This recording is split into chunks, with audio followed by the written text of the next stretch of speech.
ଆମ୍ରପାଲି ପ୍ରାଥମିକ ବିଦ୍ୟାଳୟ। ଆମ ସ୍କୁଲରେ 120ଟି ପିଲା ପାଠ ପଢ଼ନ୍ତି। ଏବେ କିଛି ଦିନ ହେଲା ପିଲେ କମ୍ ଆସୁଛନ୍ତି। ନମସ୍କାର ସାର୍। ହଉ ଠିକ୍ ଅଛି।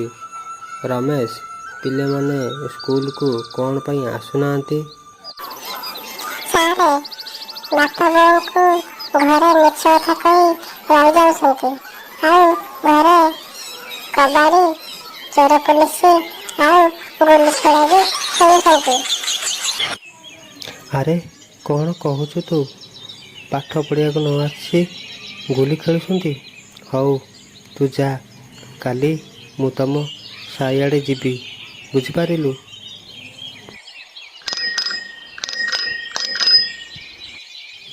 ସକାଳୁ ସକାଳୁ ସାର୍ ଯାଇ ଗାଁରେ ପହଞ୍ଚିଲେ।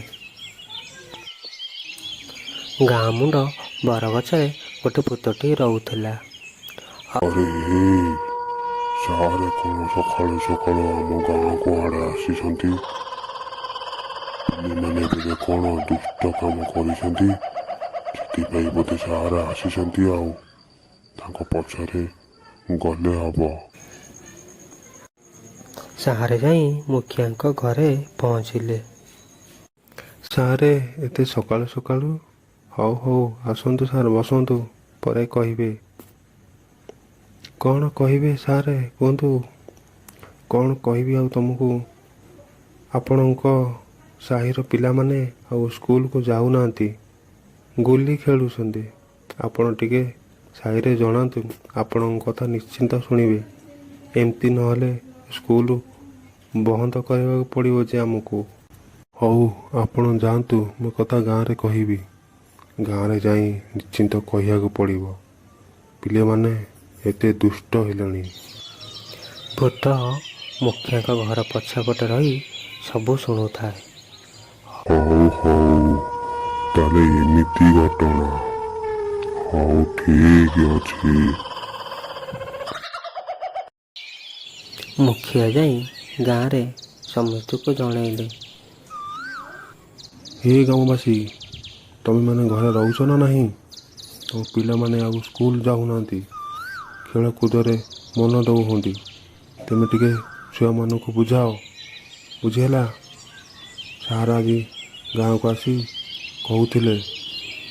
ରିଙ୍କୁ, ତୁ କୁଆଡ଼େ ସ୍କୁଲକୁ ଯାଉନୁ? ତମ ସାର୍ ଆଜି ଆସି କହୁଥିଲେ। ଦାଦା, ମୁଁ ଯାଉଛି।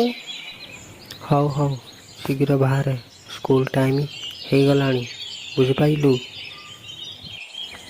ରିଙ୍କୁର ଦାଦା କହିକି ସେଠାରୁ ପଳେଇ ଗଲେ। ଦାଦା ତ ଗଲେଣି ଭାରି, ଆଉ ମୁଁ ଯାଉଛି ଖେଳିବାକୁ ଯିବି। ଭାରି ମଜା ହବ ଆଜି। ସେଇଠୁ ରିଙ୍କୁ ଖେଳିବ ବୋଲି ଗାଁକୁ ବାହାରି ଗଲା। ସେଇ ଗଛରେ ଭୂତ ବସି ସବୁ ଦେଖୁଥାଏ। ଆରେ ହେ, ଏ ପିଲାଟା ତ ପୁରା ଦୁଷ୍ଟ ଅଛି। ସ୍କୁଲକୁ ନ ଯାଇ ସାଙ୍ଗମାନଙ୍କ ପାଖକୁ ଯାଉଛି ଖେଳିବାକୁ।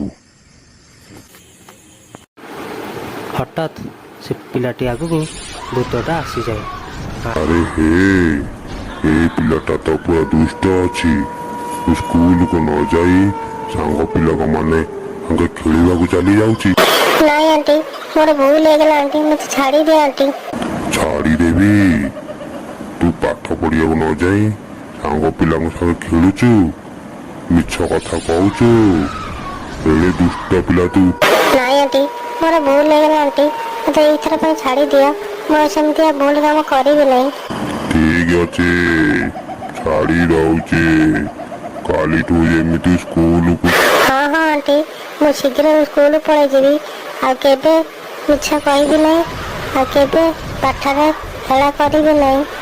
ଭୁଲ ହେଇଗଲା ଆଣ୍ଟି।